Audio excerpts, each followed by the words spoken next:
है लेक्चर ना ले रहा हूँ।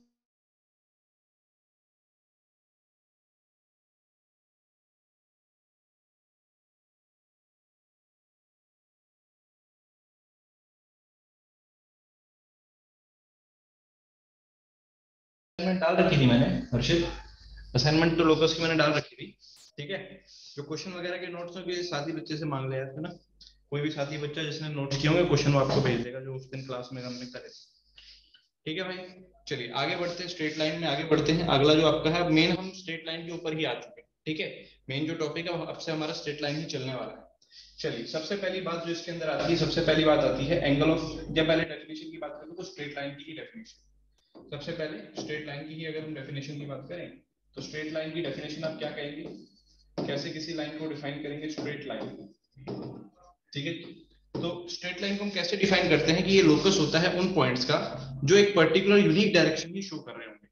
ठीक है जी, ये लोकस होगा उन पॉइंट्स का जो आपका कोई एक यूनिक डायरेक्शन ही शो कर रहे होंगे। ठीक है जी, locus of a point such that if any two point of this locus are joint they define a unique direction. For example मान लीजिए भाई ये कोई लाइन, आपने इस लाइन के ऊपर कोई भी दो पॉइंट को चूज किया, मान लीजिए आपने इस पॉइंट को चूज किया और आपने इस पॉइंट को चूज किया। ठीक है, ये हो गया ए, ये हो गया बी। तो ए टू बी जो हमारी डायरेक्शन आ रही है वही डायरेक्शन कहां से कहां आ रही है, बी टू सी भी आ रही है। समझ रहे हैं, जो डायरेक्शन ए टू बी आ रही है वही डायरेक्शन बी टू सी भी आ रही है। तो इस तरीके के लोकस को हम क्या कहते हैं, स्ट्रेट लाइन बोल देते हैं। इस तरीके के लोकस को क्या कह दिया जाता है, स्ट्रेट लाइन बोल दिया जाता है। कोई खास ऐसी बड़ी बात इसमें है नहीं, है ना, मुझे नहीं लगता इसमें डेफिनेशन में कोई ऐसी खास बड़ी बात है। तो अगली डेफिनेशन पे बात करते हैं, that is angle of inclination. Angle of inclination, angle of inclination. Angle of inclination क्या होता है कि कोई भी लाइन जो एक्स एक्सिस के साथ एंगल ड्रॉ कर रही होगी, कोई भी लाइन जो एक्स एक्सिस के साथ एंगल बना रही होगी उसे आप एंगल ऑफ इंक्लिनेशन कहते हैं। फॉर एग्जांपल जैसे आपने ये कोई लाइन ड्रॉ की, इस लाइन ने positive direction of x axis के साथ जो एंगल बनाया होगा एंटी क्लॉकवाइज डायरेक्शन, इस वाले एंगल, इसे आप क्या बोलते हैं, एंगल ऑफ इंक्लिनेशन। इसे क्या बोलते हैं, एंगल ऑफ इंक्लिनेशन। समझ रहे हैं आप, एंगल ऑफ इंक्लिनेशन। और कल को अगर आपको कोई ये बोल दे कि एंगल ऑफ इंक्लिनेशन का आप क्या ले लीजिए, टेंजेंट ले लीजिए, अगर आप एंगल ऑफ इंक्लिनेशन का क्या ले लें, टेंजेंट ले लें, तो उसको आप स्लोप बोल देते हैं। पहले से आपने सारी बातें पढ़ी हुई, स्लोप हो जाता है टेंजेंट ऑफ थीटा। इंपॉर्टेंट बात जो नोट करने वाली ये है कि जो एंगल ऑफ इंक्लिनेशन है, जो एंगल ऑफ इंक्लिनेशन है थीटा, वो यहाँ से कितना आता है भाई, एंगल ऑफ इंक्लिनेशन इज कितना आता है भाई, बोलो जल्दी से। ये आता है 0 से लेके पाई तक, ये आता है 0 से लेके पाई तक। बोलो क्या ये पॉइंट क्लियर है, ये आता है कितना भाई, 0 से लेके पाई तक। ये आता है कितना, 0 से लेके पाई तक। अब आवाज क्लियर आ रही होगी, ठीक है जी। तो एंगल ऑफ इंक्लिनेशन कितना का हमने, 0 से पाई। 0 से पाई से हमारा क्या मतलब है, देखो जब 0 डिग्री की बात हो रही होगी तो जो लाइन है वो बिल्कुल ऐसे आ रही होगी, समझ रहे हो, parallel to x axis. Line है वो पैरेलल टू एक्स एक्सिस आ रही होगी। फिर धीरे धीरे ये लाइन को आप ऐसे घुमा सकते हो, ठीक है ना, ऐसे ये लाइन घूमी, ऐसे ये लाइन घूमी, ऐसे आगे 90 डिग्री, ऐसे आगे 90 डिग्री, फिर ये लाइन और आगे घूमेगी और आगे घूमेगी। तो ये वाली जो डायरेक्शन है जिसे आप 180 काउंट कर रहे हो, वो बिल्कुल सेम ही है जिसे आप 0 बोल रहे हो। बोलो, उसे आप, वो बिल्कुल सेम ही है जिसे आप क्या काउंट कर रहे हो, 0 काउंट कर रहे हो। तो इसलिए दोनों एक ही बात होती है, चाहे 0 ले लो चाहे 180 ले लो, चाहे 0 ले लो चाहे 180 ले लो, दोनों एक ही बात है। तो हमने किसी एक को इंक्लूड करना था, हमने 0 को कर दिया। तो 0 से लेके 180 तक आपका जो एंगल ऑफ इंक्लिनेशन रहेगा वो रहेगा। ठीक है बात, ये कोई भी लाइन जो एंगल बना रही होगी एक्स एक्सिस के साथ वो 0 से 180 ही आएगी। ठीक है, क्लियर है, डेफिनेशन है भाई लव, पॉजिटिव से ऐसा ये मतलब नहीं है, मान लो कोई लाइन ये है तो इसका एंगल ऑफ इंक्लिनेशन यहां से काउंट होगा। ठीक है ना, positive direction of x axis का ये मतलब नहीं कि केवल पॉजिटिव एक्स से ही काउंट होगा। ठीक है ना, उसका ये मतलब है कि जब भी किसी लाइन को आप ड्रॉ कर रहे हो, उसके राइट में जो पार्ट आएगा और जो लेफ्ट में पार्ट आएगा एक्स एक्सिस का, राइट वाले पार्ट से आप एंगल ऑफ इंक्लिनेशन को काउंट कर रहे हो, राइट वाले पार्ट से आप एंगल ऑफ इंक्लिनेशन को काउंट कर रहे हो। ठीक है भाई, बात क्लियर है क्या, राइट वाले पार्ट से आप एंगल ऑफ इंक्लिनेशन को काउंट कर रहे हो। ठीक है, शौर्य मिश्रा, आवाज क्लियर नहीं है बेटा, वॉइस तेरे यहाँ दिक्कत हो रही होगी नेटवर्क की, बाकी जगह आवाज साफ आ रही है, जल्दी बताओ क्या आवाज क्लियर आ रही है आपको। हाँ बाकी जगह भाई सब ठीक है ना।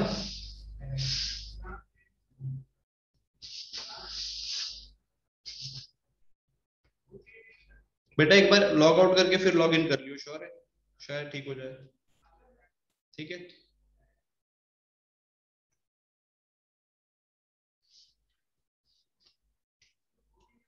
चलिए भाई आगे बात करते हैं। तो ये हमने बात कर ली, स्लोप जो होगा आपका टेन थीटा की तरीके से आप इसको दिखा पा रहे हो। ठीक है बात ये इंपॉर्टेंट बात क्या है tan थीटा, और आप जानते हैं टेंजेंट डिफाइन कहाँ नहीं होता, थीटा इक्वल टू 90 डिग्री पे डिफाइन होता है, थीटा इक्वल टू 90 डिग्री पे tan आपका डिफाइन नहीं होता, ये बात आपको ध्यान रखनी है। क्लियर है भाई बात इतनी, है ना, ये बातें आप लोगों को पहले से भी मालूम रही। चलिए आगे बढ़ते हैं। नेक्स्ट है आपका वेरियस फॉर्म्स ऑफ लाइन, इसके अंदर नेक्स्ट है आपका various forms of line, various forms of line, line के अलग अलग प्रकार, वेरियस फॉर्म्स ऑफ लाइन। ठीक है भाई, वेरियस फॉर्म्स में क्या क्या आता है इसमें। सबसे पहले जनरल फॉर्म जानते हैं, जनरल फॉर्म क्या रहती है, बचपन में आप लोगों ने पढ़ी होगी, जनरल फॉर्म है ना, इसका कोई खास इतना मेजर यूज अभी नहीं होने वाला। जनरल फॉर्म आप जानते हैं ax plus by plus c बराबर 0, ये आपने बचपन में पढ़ी हुई है बेटा, समझ रहे आप, ax plus by plus c बराबर 0 पढ़ी हुई है सबने, जल्दी बोलो क्या आप सबने पढ़ी हुई है, जल्दी से बताओ। हाँ जी सबने पढ़ी हुई है, कोई दिक्कत तो नहीं है इस बात में, चलो सबने पढ़ी हुई है, ax plus by plus c बराबर 0। देखिए आगे बढ़ने से पहले मैं दो लाइनों के ऊपर खास आपसे बात कर लूं पहले से ही, ताकि मैं उम्मीद कर रहा हूं कि इतनी बात तो सभी बच्चों को जानकारी होगी, इतनी बात की जानकारी तो सभी को होगी। ध्यान से देखिए, ये भाई होगी हमारी y एक्सिस, ये भाई होगी हमारी x एक्सिस, ठीक है बात। आप जानते हैं x एक्सिस की इक्वेशन क्या होती है बेटा, x एक्सिस की इक्वेशन होती है y बराबर 0, और जो y एक्सिस है इसकी इक्वेशन होती है बेटा x बराबर 0। उम्मीद करता हूँ ये बात आप सबको जानकारी होगी। x एक्सिस की इक्वेशन होती है y बराबर 0, क्योंकि इसके ऊपर जितने भी पॉइंट है सबका y कोऑर्डिनेट 0 आता है। इसी तरीके से x एक्सिस, ये जो y एक्सिस है इसकी इक्वेशन होती है x बराबर 0, इसके ऊपर जितने भी पॉइंट है सबका कोऑर्डिनेट क्या आता है, सबका कोऑर्डिनेट क्या आता है, बोलो जल्दी से, सबका कोऑर्डिनेट क्या आता है, x कोऑर्डिनेट 0 आता है। सही बात है, सबका x कोऑर्डिनेट 0 आता है। इसी तरीके से आप कोई भी लाइन, अगर इस लाइन के पैरेलल लो, y एक्सिस के पैरेलल लो, मान लो आपने ये एक लाइन ले ली जो y एक्सिस के पैरेलल है, या ये एक लाइन ली, तो ये जो लाइन होगी जो आपने y एक्सिस के पैरेलल ली है, इसको आप कैसे बोल सकते हो, x बराबर k। समझ रहे हो, इस लाइन को कैसे बोल सकते हो, x बराबर k। k क्या होगा, यहाँ पर x कोऑर्डिनेट क्या होने वाला है, वो पॉइंट। जैसे कि मुझे लग रहा है ये ऑलमोस्ट जैसे आप बोल सकते हो ना, x बराबर में सर 2 बोल रखा है, x बराबर में 2 बोल रखा है, समझ रहे हैं बात, ये x बराबर में 2 बोल रखा है। इसी तरीके से अगर कोई भी लाइन जो आप x एक्सिस के पैरेलल लेते हैं, मान लीजिए ये लेते हैं, ये आपने x एक्सिस के पैरेलल ले लिया, तो इसको आप क्या बोलेंगे, y बराबर k। ये लाइन क्या हो जाएगी, y बराबर k क्या होगा, किस क्या y कोऑर्डिनेट उस लाइन के ऊपर आ रहा है। बोलिए क्या ये पॉइंट क्लियर है, इतनी बेसिक बातें आप सबको क्लियर है, ठीक है, इतनी बेसिक बात तो सभी बच्चों को आती ही होगी। इसी के बेस पे मैं एक क्वेश्चन आपसे पूछ लेता हूँ, जल्दी से क्वेश्चन लिखिए। इसी के बेस पे मैं आपसे एक क्वेश्चन पूछ लेता हूँ, जल्दी से लिखिए। Find the equation of line passing through 2,3। Question है, find the equation of line, find the equation of line passing through, find the equation of line passing through 2,3, passing through 2,3 and पहला point है parallel to x axis, दूसरा पॉइंट है, जल्दी से बताना answer speed से, पैरेलल टू y एक्सिस। बोलो भाई जल्दी जल्दी आंसर बोलो, जल्दी जल्दी आंसर बोल दो, सारे के सारे, सबके आंसर आ जाए जल्दी तेजी से एकदम।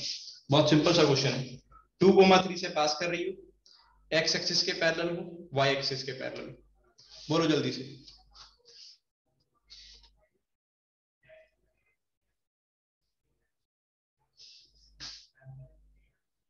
याद करने का, तेजी से आंसर दो यार, तेजी से आंसर दो, इतनी स्पीड से आंसर नहीं दोगे तो मजा क्या आएगा, बोलो। ध्यान से देखो, बहुत सिंपल है, देखो x एक्सिस के पैरेलल, सबसे पहले x एक्सिस की इक्वेशन याद करो। x एक्सिस की इक्वेशन आती थी y बराबर 0, x एक्सिस की इक्वेशन आती थी y बराबर 0, और अगर कोई उसके पैरेलल है तो उसकी आती थी y बराबर k, इसकी आती थी y बराबर k। लेकिन k क्या सर, k क्या सर, कि k यानी कि उस पॉइंट पे क्या कोऑर्डिनेट चल रहा होगा, समझ रहे हो। देखो अगर आप पीछे वाले पॉइंट की ध्यान से देखो, पीछे वाले ग्राफ को ध्यान से देखो, जैसे यही मान लो पॉइंट, क्या पॉइंट दे रहा है 2,3, क्या पॉइंट दे रहा है 2,3, तो पैरेलल टू x एक्सिस, अगर ये y बराबर 0 है तो ये y बराबर कितना आ जाएगा k, और k यानी कितना y कोऑर्डिनेट वहां पर चल रहा है, यानी कि 3। तो आपका आंसर आ जाएगा, बोलो आंसर इज, यहाँ पे क्या आ जाएगा, y बराबर 3। ऐसी अगर आप y एक्सिस की बात करो तो y एक्सिस की इक्वेशन होती है x बराबर 0, तो इसके जो पैरेलल होगा वो x बराबर k होगा, और x की वैल्यू कितनी चल रही है, x की वैल्यू क्वेश्चन में 2 चल रही है। उम्मीद है पॉइंट क्लियर हो गया होगा सभी को। y बराबर 3, x बराबर 2, बताओ किस किस क्लियर हो गया, किस किस का आंसर बिल्कुल सही आ रहा है, जल्दी बोलो, आप में से किस किस का आंसर बिल्कुल सही आ रहा है।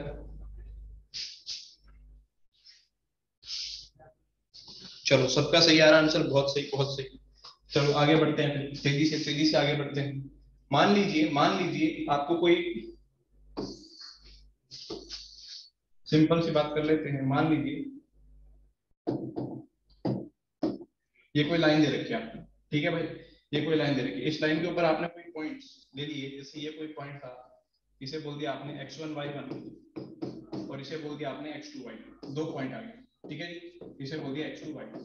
तो आप जानते हैं ये वाली जो चीज होगी, ये आपकी होगी y1, और यहां से लेके यहां तक क्या होगा भाई, यहां से लेके यहां तक होगा x1। ऐसे ये वाली चीज क्या होगी y2, और यहां से लेके यहां तक क्या होगा भाई, यहां से लेके यहां तक क्या होगा x2।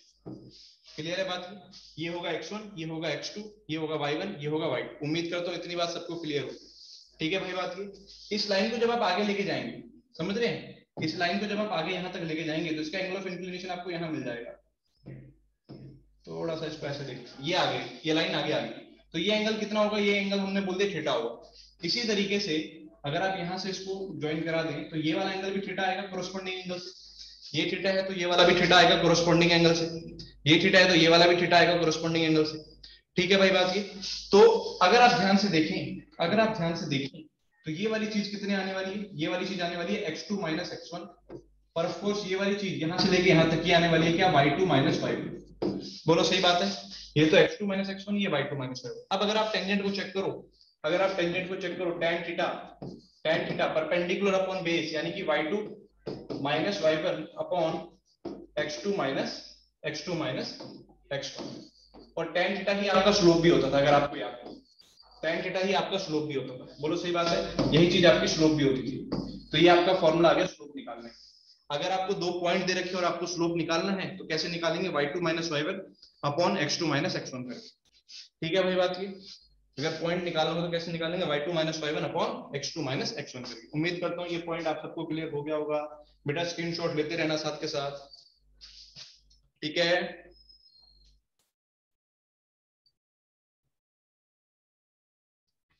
क्लियर, आगे बढ़े, चलिए आगे बढ़ते हैं, आगे बढ़ते हैं। ध्यान से देखिएगा, लाइन की ही एक और इक्वेशन के बारे में बात करेंगे, लाइन की ही एक और फॉर्म के बारे में बात करेंगे।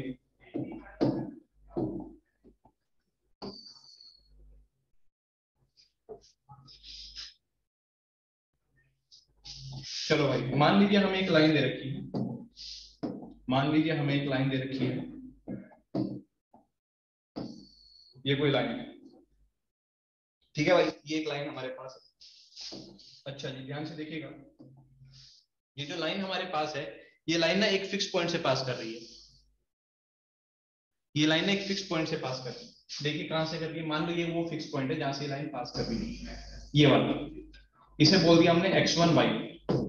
ये वो फिक्स पॉइंट है जहां से हमारी लाइन पास कर रही है, ये हमें गिवन है कि इस फिक्स पॉइंट से लाइन आपकी पास कर रही है।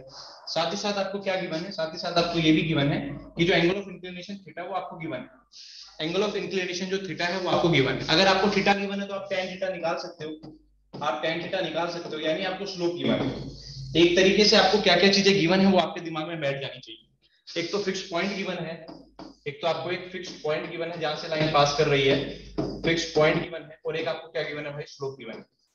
एक आपको क्या गिवन है भाई, स्लोप गिवन है। ये दोनों चीजें आपको क्या है भाई, गिवन है। उम्मीद करता हूँ ये पॉइंट आपको क्लियर हो रहा होगा। ठीक है बात ये, मैंने इसके ऊपर कोई भी एक वेरिएबल पॉइंट मान लिया, कोई भी वेरिएबल पॉइंट मान लो, यहाँ पर हमने एक वेरिएबल पॉइंट मान लिया है ना, ये पॉइंट क्या मान लिया भाई, एक्स कोमा वाई, मैंने कोई एक पॉइंट मान लिया इसके ऊपर। ठीक है, अगेन सारी कहानी जैसे पिछले क्वेश्चन में चली थी, आप यहाँ से डालोगे तो ये y1 आएगा, यहाँ से डालोगे तो ये y आएगा, ये चीज देखोगे तो ये x1 आएगा, ये चीज देखोगे तो x आएगा। बोलो पिछले क्वेश्चन में सेम यही बात करी थी हमने सारे।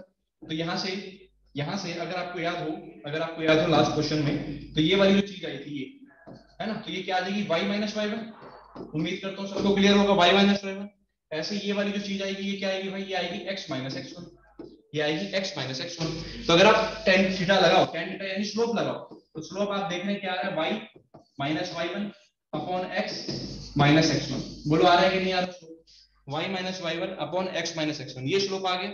इसको जरा इधर मल्टीप्लाई करा दो, इसको जरा इधर मल्टीप्लाई करा दो, मल्टीप्लाई कराते ही आपके पास क्या आएगा, जल्दी बोलो, मल्टीप्लाई कराते ही क्या आएगा कि y minus y1 is equal to m x minus x2। ये आपकी क्या होती है बेटा, इसी को बोलते हैं आप वन पॉइंट फॉर्म, इसी को आप बोलते हैं क्या भाई, इसी को आप बोलते हैं वन पॉइंट फॉर्म। क्या बोलते हैं? One point form. ठीक है बात ये, इसी को बोलते हैं वन पॉइंट फॉर्म। जल्दी लिखिए, वन पॉइंट फॉर्म। क्या खास बात है इस फॉर्म की? वन पॉइंट फॉर्म की क्या खास बात है सर? इसकी खास बात है कि इसमें मुझे क्या क्या पता होगा। एक तो फिक्स पॉइंट पता होगा जहां से लाइन पास कर रही होगी, यानी x1 y1, x1 y1 पता होगा।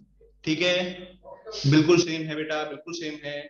ये तो एक तो फिक्स पॉइंट, पिछली बार हमने दो अलग अलग पॉइंट ले लिए थे ना, अब की बार एक फिक्स पॉइंट लिया और एक वेरिएबल मान लिया, वेरिएबल कहीं भी हो सकता है। बिल्कुल उसी से ये डेरिवेशन निकाली, y minus y one m x minus x1। ठीक है मेरे भाई, क्लियर है सबको?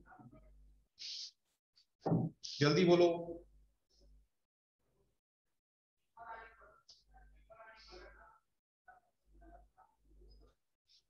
ठीक है, उम्मीद करता हूँ सबको क्लियर होगा। चलिए, क्लियर होगा,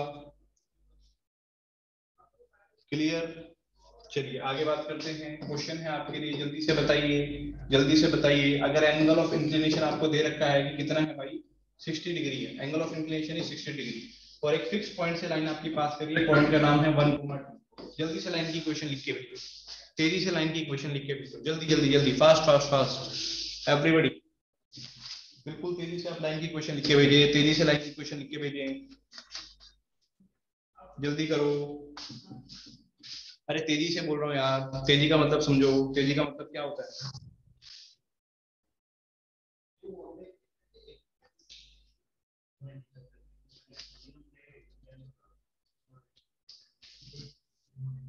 हाँ बेटा, बोलो जल्दी से। चलो करते हैं। तो आप जानते हैं इक्वेशन क्या आने वाली है, y minus y one m x minus x one, y minus y one m x minus x one. तो y माइनस वाई वन की जगह क्या आएगा बोलो? फिक्स पॉइंट क्या है आपका 2, यहाँ से आ गया 2 एम, स्लोप है tan 60, tan 60 होता है कितना भाई? बचपन में पढ़ा होगा √3। आ जाएगा x माइनस एक्स वन, कितना है? x1 है 1, बोलो x1 है कितना? 1। यहाँ से लाइन की इक्वेशन आ गई, यहाँ से लाइन की इक्वेशन आ गई, क्या बनती? लिख लो बस, सजा के तो खुद लिख लोगे, लिखो जल्दी, सजा के तो आप खुद लिख लोगे, लिखो जल्दी।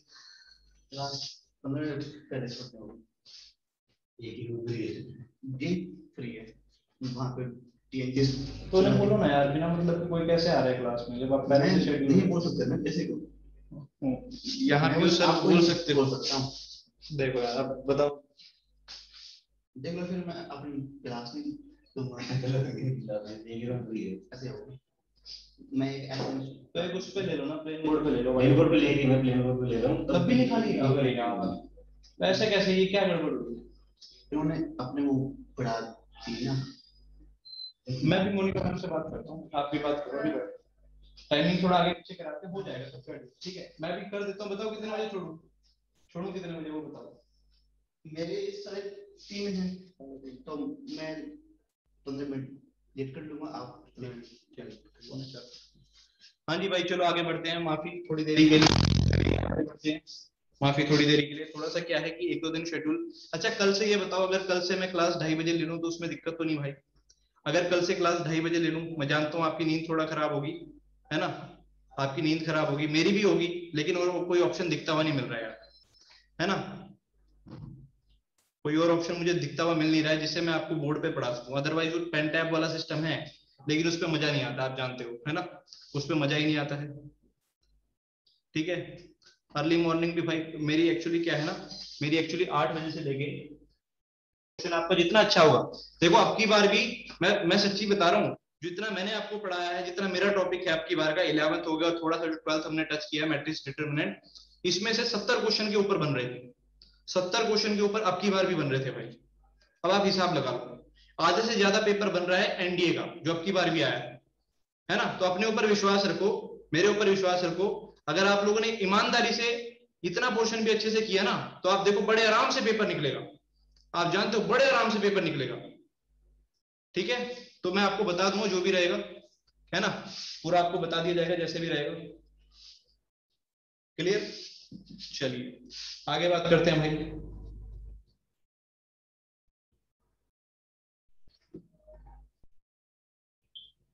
चलो find the equation of line, जल्दी से क्वेश्चन लिखो, क्योंकि क्या है इस समय और भी टीचर्स की क्लास होती है यहाँ पर, तो उनको बोर्ड चाहिए होगा, 15 मिनट पहले करनी पड़ेगी। Find the equation of line, find the equation of line, find the equation of line.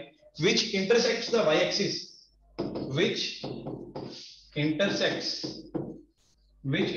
the y-axis, which intersects the y-axis at a distance of 2 units, at a distance of 2 units। भाई आज के lecture के बाद भी एक assignment डालूंगा तो सब जरूर देख लेना। at a distance of 2 units above the origin,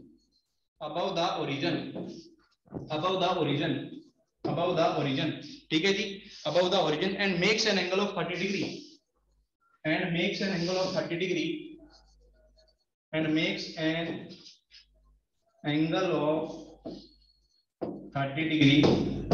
with positive direction of x-axis। देखो जी, उसने सारी बात को ना पॉजिटिव डायरेक्शन ऑफ एक्स, उसने सारी बात को बड़ा घुमा फिरा के, है ना, अंग्रेजी में मार के आपको दे दिया, है ना, पूरा अंग्रेजी में लपेट के उसने पूरी कहानी आपको दे दी, पूरी अंग्रेजी में लपेट के कहानी दे दी। नहीं तो इस पूरी कहानी को ऐसे भी बोलता कि भाई देखो स्लोप 30 डिग्री है, m तो tan 30 है, इतना बोल देता।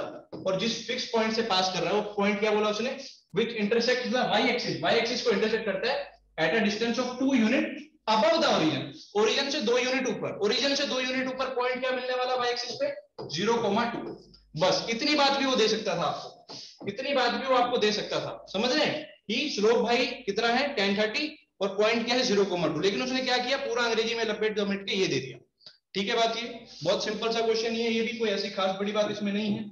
अगर आप वही फॉर्मूला लगाओ, फॉर्मूला क्या है बोलो साथ साथ, y - y1 m x - x1, y - y1 m x - x1। तो बात वही आ गई सारी की सारी, y - y1 की कितनी 2, y1 की वैल्यू कितनी 2 is equal to m, slope कितना है भाई tan 30 यानी कि 1/√3, और आ जाएगा x - x1 कितना है भाई 0। उम्मीद करता हूं यहां से आगे आप इसका सजावट आप खुद कर लेंगे। ठीक है भाई, सजावट इसकी आप खुद कर लेंगे। क्लियर सबको? अब यही जो इक्वेशन है जो अभी तक हम पढ़ रहे हैं ना, y - y1 m x - x1, मैंने कहा y - y1 is equal to m x - x1। मैंने कहा इसमें फिक्स पॉइंट क्या है, फिक्स पॉइंट है x1, y1। मैंने कहा फिक्स पॉइंट क्या है x1, y1। अब ये जो फिक्स पॉइंट है, अगर कल को ये थोड़ा और खूबसूरत हो जाए, अगर ये फिक्स पॉइंट कल को थोड़ा सा और खूबसूरत हो जाए, खूबसूरत से मेरा क्या मतलब है, ये फिक्स पॉइंट अगर आपको कहां पे मिल जाए, ये फिक्स पॉइंट आपको कहां पे मिल जाए बोलो, ये फिक्स पॉइंट आपको कहां पे मिल जाए, ये आपको मिल जाए y एक्सिस के ऊपर। समझ रहे हैं, ये आपको कहां मिल जाए, y एक्सिस के ऊपर। y एक्सिस के ऊपर जो खूबसूरती होती है वो क्या होती है आपको पता ही है। जैसे कि मान लीजिए हम लोग एक लाइन ड्रॉ कर लेते हैं, मान लो ये कोई लाइन है, ठीक है बात, ये वो फिक्स पॉइंट अब आपको मालूम चल गया। तो इसकी खूबसूरती क्या है कि इसको आप लिख सकते हो 0,c, इसे आप लिख सकते हो 0,c लिख सकते हो, 0,a लिख सकते हो, 0,b लिख सकते हो, जो आपका मन करे। मैं लिख रहा हूं 0,c। समझ रहे हैं आप बात, ये फिक्स पॉइंट मुझे मिल गया, और मैं जानता हूं कि मैं इसके ऊपर कोई भी और पॉइंट मान सकता था, क्या x, y करके हमने बोला था कोई भी पॉइंट मानते हैं। ठीक है बात, ये यहां से फिर वही सारा खेल हुआ। ये स्लोप कितना है, थीटा गिवन है। ठीक है बात, स्लोप कितना है, थीटा गिवन है। अगेन सारी बात, ये वाली वैल्यू आई y, और यहां से लेके यहां तक क्या है c। अगर आप इसको ऐसे ज्वाइन करा दो तो यहां से लेके यहां तक ये क्या आएगा, ये आ जाएगा y - c। अब की बार आएगा, पूरा y था, ये c हो गया, तो ये आ गया y - c। ठीक है बात, ये ऐसे ये x कोऑर्डिनेट कितना रहने वाला है, ये तो x ही होने वाला है आपकी बार। बोलो ये वाली चीज तो x ही होने वाली है, क्योंकि ये नीचे वाली चीज भी क्या है आपकी बार x ही है। ठीक है बात, ये वही tan थीटा का फॉर्मूला दोबारा लगाया, यहाँ थीटा है तो यहाँ भी थीटा आएगा, tan थीटा का फॉर्मूला दोबारा लगाया, tan थीटा परपेंडिकुलर बोलो कितना आया, y - c अपॉन बेस है x। tan थीटा को आप प्यार से m भी बुलाते हो,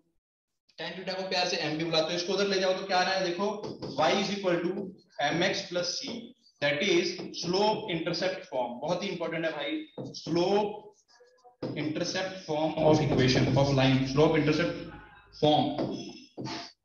फॉर्म। ठीक है बात, ये किस किस को क्लियर है, slope intercept form, y = mx + c।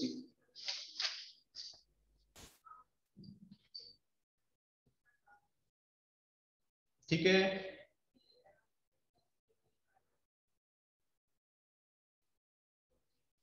हाँ बिल्कुल, सी यहाँ पर कांस्टेंट की यूज हो रही है, सी कांस्टेंट है।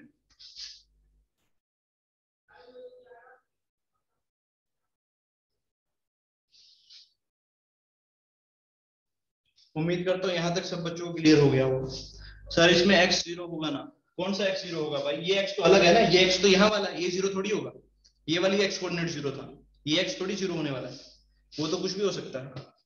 ठीक है, चलिए भाई, चलिए भाई आगे बढ़ते हैं, यहीं से कुछ और बेसिक बातों पे बात कर लेते हैं। पहले आगे बढ़ने से पहले आपको पता है अगर लाइन की इक्वेशन जनरल फॉर्म में मानो तो a1x plus b1y plus c1 बराबर 0, ठीक है जी। और दूसरी जो लाइन की इक्वेशन एक और मान सकता हूँ a2x plus b2y plus c2 बराबर 0, ठीक है मेरे भाई बात, दो लाइन की इक्वेशन मान ली। अब अगर ये दोनों लाइन पैरेलल हैं, अगर दोनों लाइन पैरेलल हैं तो इनके स्लोप बराबर होंगे, अगर दोनों लाइन पैरेलल हैं तो इनके स्लोप बराबर होंगे, जल्दी से बोलिए। तो आप लोगों ने बचपन में पढ़ा होगा पैरेलल लाइंस की कंडीशन, पैरेलल लाइंस की कंडीशन कुछ ऐसी पड़ी होगी कि a1 by a2 is equal to b1 by b2 is equal to c1 by c2, बचपन में पढ़ी हुई है। पैरेलल लाइंस के केस में नॉट इक्वल हो जाता है, पैरेलल लाइंस के केस में नॉट इक्वल हो जाता है, बोलिए जल्दी से, पैरेलल लाइन के इस केस में क्या हो जाता है? इतनी बात तो सबने पढ़ी होगी, ठीक है बात, ये इतनी बात सबने पढ़ी होगी। अब मेरी बात ध्यान से सुनना, अगर मैं पहली वाली लाइन की स्लोप की बात करूं, इस वाली लाइन की, मैं चाहता हूं आप इस वाली लाइन का स्लोप देखें, इस वाली लाइन का, अगर आप इस वाली लाइन का स्लोप देखेंगे तो आने वाला है माइनस ए वन अपॉन बी वन, जल्दी चेक करो, इस लाइन का स्लोप आने वाला है माइनस ए वन अपॉन बी वन, इस वाली लाइन का। देखो स्लोप को तेजी से निकालने के लिए आप एक चीज और याद करें, धीरे धीरे क्वेश्चंस में याद करें, स्लोप को तेजी से निकालने का एक तरीका और होता है, that is negative of x का कोफिशिएंट, समझ रहे हैं, नेगेटिव ऑफ एक्स का coefficient divide by coefficient of y, coefficient of y, ठीक है भाई, जल्दी से याद रखो, स्लोप निकालने का तेजी से तरीका नेगेटिव ऑफ एक्स का coefficient divide by negative divide by coefficient of y, ठीक है जी। तो यहाँ x का कोफिशिएंट a1 था, माइनस a1 by b1, ये तो आ गया पहले वाले का स्लोप। यहाँ से हम क्या बोल सकते हैं, दूसरे वाले का स्लोप, दूसरे वाले का स्लोप बोलो जल्दी से, क्या आएगा, वो आएगा माइनस का a2 अपॉन b2, ये आ गया दूसरे वाले का स्लोप। अब अगर दोनों लाइन पैरेलल है, दोनों स्लोप बराबर होनी चाहिए थी, अगर दोनों लाइन पैरेलल होते हैं तो दोनों स्लोप क्या हो जाने चाहिए, बराबर हो जानी चाहिए, बोलो सही बात है कि दोनों स्लोप क्या हो जाने चाहिए, बराबर। तो यहाँ से आप माइनस से माइनस काट दीजिए, तो ये भी एक कंडीशन आपको याद रखनी है, ठीक है, ये भी एक कंडीशन याद रखनी है पैरेलल लाइंस में, ठीक है जी, ये भी कंडीशन आपको याद रखनी है पैरेलल लाइंस में, ठीक है, clear, a1 by b1 is equal to a2 by b2, ठीक है, पैरेलल लाइंस में। अब होता क्या था ना, होता क्या था कि एक्चुअल में अगर आप लोगों को अच्छे से याद हो, क्योंकि ये इंपॉर्टेंट है भाई, याद रखना इसको, a1x plus b1y plus c1 बराबर 0, और दूसरी होती थी a2x plus b2y plus c2 बराबर 0, ये दो बातें होती। तो आप कहते थे कि अगर ये इंटरसेक्टिंग है, अगर ये इंटरसेक्टिंग है, तो इंटरसेक्टिंग का मतलब होना था भाई कि दोनों के स्लोप बराबर नहीं होंगे। इंटरसेक्ट का मतलब क्या होता है कि दोनों के स्लोप बराबर ना हो, इंटरसेक्ट का मतलब होता है कि कहीं ना कहीं काटेंगे तो स्लोप तो बराबर होंगे नहीं। पहले वाली का स्लोप क्या आया था, माइनस a1 अपॉन b1, दूसरे वाली का स्लोप आया था माइनस a2 अपॉन b2, और ये दोनों स्लोप बराबर नहीं होने चाहिए, ये दोनों स्लोप बराबर नहीं होने चाहिए। माइनस से माइनस तो कट ही गया, माइनस से माइनस तो कट ही गया, a2 को यहाँ नीचे ले आओ तो क्या आएगा, a1 by a2 not equal to b1 by b2। उम्मीद करता हूँ आपको याद होगा, अभी तक ये 10th क्लास में पढ़ा था आपने कि अगर दो लाइंस आपकी पैरेलल नहीं है, यानी इंटरसेक्टिंग है, दो लाइन अगर इंटरसेक्टिंग है तो कंडीशन होती थी a1 by a2 not equal to b1 by b2, बिल्कुल यूनिक सॉल्यूशन, बिल्कुल कैसा सॉल्यूशन आता था, यूनिक सॉल्यूशन, याद है कैसा सॉल्यूशन आता था, यूनिक सॉल्यूशन। और यूनिक सॉल्यूशन आने के साथ साथ जिन दो इक्वेशन से सॉल्यूशन आए उन्हें आप कंसिस्टेंट भी बोलते थे। ये सारी इंपॉर्टेंट बातें एनडीए के लिए पहले बता रहा हूं, ठीक है, ये भी इंपॉर्टेंट बातें हैं, ठीक है, उन्हें आप क्या बोलते थे, कंसिस्टेंट बोलते थे। क्लियर है, उम्मीद करता हूं क्लियर होगा, इंटरसेक्टिंग वाला सिनेरियो क्लियर होगा, ठीक है। फिर उसके बाद आपको अगर याद होगा तो आप दो केस और पढ़ते थे, एक केस पढ़ते थे कोइंसिडेंट लाइन का, एक केस पढ़ते थे बेटा कोइंसिडेंट लाइन का। किस चीज का पढ़ते थे भाई, एक केस पढ़ते थे आप लोग कोइंसिडेंट लाइन के केस में आप बोलते थे कि a1 by a2 is equal to b1 by b2 is equal to c1 by c2, तीनों बराबर होते थे, बोलो याद है क्या। और एक केस आप पढ़ते थे बेटा किसका, पैरेलल लाइन का अलग से, एक केस आप पैरेलल लाइन का अलग से पढ़ते थे, क्या पढ़ते थे पैरेलल लाइन से, याद है क्या, पैरेलल लाइन में आप पढ़ते थे a1 by a2 is equal to b1 by b2 but not equal to c1 by c2, समझ रहे हैं आप, ये दो केस आप अलग से पढ़ते थे, ये दो केस आप अलग से पढ़ते थे, बोलो ये दो केस आप अलग से पढ़ते थे, क्या याद है आपको ये बात। राघव ज्यादा फास्ट हो रहा है बेटा, 10th का है इसलिए फास्ट कर रहा हूँ, ये है ना, मुझे उम्मीद है कि 10th में आप लोगों ने अच्छे टीचर से पढ़ा होगा, है राघव, इसलिए फास्ट कर रहा हूँ भाई मैं, है ना। चलो चलो चलो चलो, लिख नहीं पा रहे, मैं स्क्रीनशॉट का मौका दे देता हूँ, है ना, बस एक ये लास्ट ही कर रहा हूँ, इसके बाद स्क्रीनशॉट ले लेना, ठीक है, फिर कल से थोड़ा अलग से टाइम ऐसा रख लेंगे ताकि हम ज्यादा समय कर पाए। ठीक है बेटा, अब ध्यान से सुनना, ध्यान से सुनना। ये जो केस होता था इसमें आपके पास इनफाइनाइट सॉल्यूशन आते थे, इसमें इनफाइनाइट सॉल्यूशन आते थे, और जहां से भी सॉल्यूशन आएगा वो आपका कंसिस्टेंट बन जाएगा, वो आपका कंसिस्टेंट बन जाएगा। उम्मीद करता हूँ सबको बात याद होगी। जहां से भी सॉल्यूशन आएगा कंसिस्टेंट बन जाएगा। इसमें आपका नो सॉल्यूशन आता था, और अगर बेटा सॉल्यूशन नहीं है तो आपका कैसा रहेगा, इनकंसिस्टेंट। तो कैसा रहेगा, इनकंसिस्टेंट। ठीक है भाई, क्लियर है, ये लास्ट वाला इनकंसिस्टेंट होता।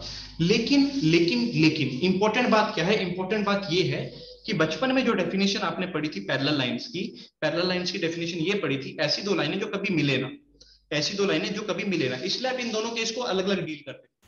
लेकिन अगर आप अब बात करो तो आप पैरेलल लाइंस की केवल एक डेफिनेशन जानते हो, क्या, ऐसी दो लाइनें जिनका स्लोप बराबर हो, ऐसी दो लाइनें जिनका स्लोप बराबर हो। समझते हैं मेरी बात, ऐसी दो लाइनें जिनका स्लोप बराबर हो। तो जब हम स्लोप बराबर करते हैं तो हमारे पास जो कंडीशन आती है ना, वो ये वाली आती है, स्टार्टिंग वाली, याद रखिए।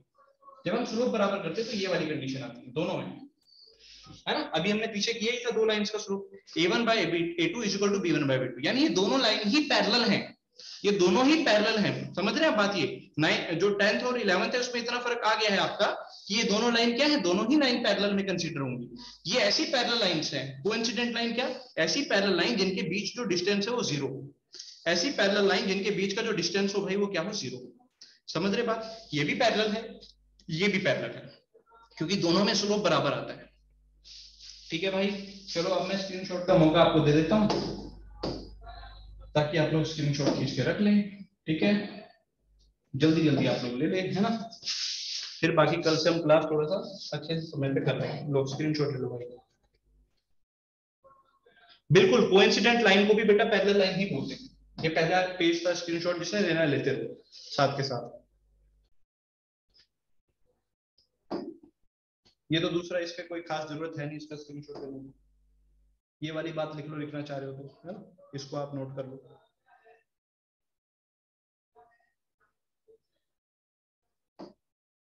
इसको आप नोट कर लो।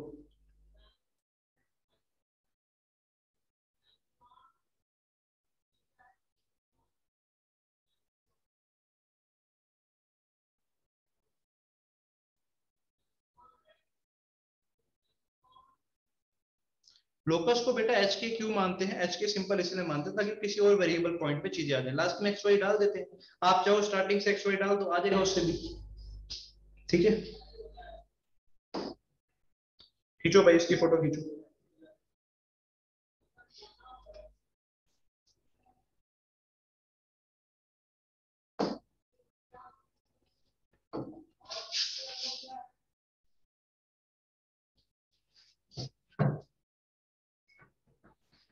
खींच लो भाई फोटो।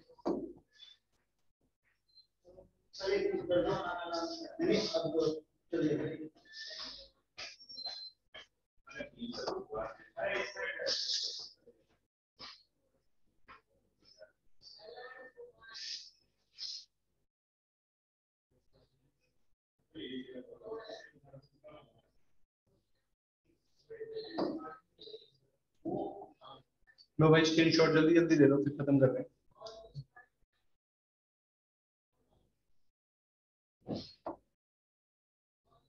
ये भाई लास्ट वाला जल्दी ले लो, 10वां पेज। नाइट में लो सर। हाँ, क्वेश्चन मैं आपको दे रहा हूँ, चिंता ना करो, आपको पीडीएफ जरूर दे दूंगा ताकि आप लोगों ने पढ़ा तो हुआ ही है, ट्राई तो करना ही क्वेश्चन को, है ना। डेली के डेली असाइनमेंट जरूर लेते रहो भाई, है ना। जितने क्वेश्चन बनाओगे, भले ही अभी क्वेश्चन ना हो सकता है 2 ही हो 3 ही हो, लेकिन करते रहो, क्वेश्चन चलाते रहोगे, ये आपका लास्ट टेस्ट है। ठीक है भाई, तो कल से हम थोड़ा कोशिश करेंगे टाइमिंग आपको जल्दी देने की ताकि ज्यादा लंबी क्लास हो सके। ठीक है भाई, चलो भेज दियो भाई शिवम, हर्षित मेरे पास भेजो जो भी डाउट था। ठीक है शिवम, सैटरडे वाला पीडीएफ, यार सैटरडे वाला पीडीएफ तो किसी बच्चे से मंगवा लो यार साथ में आपस में। ठीक है, ठीक है, चलो।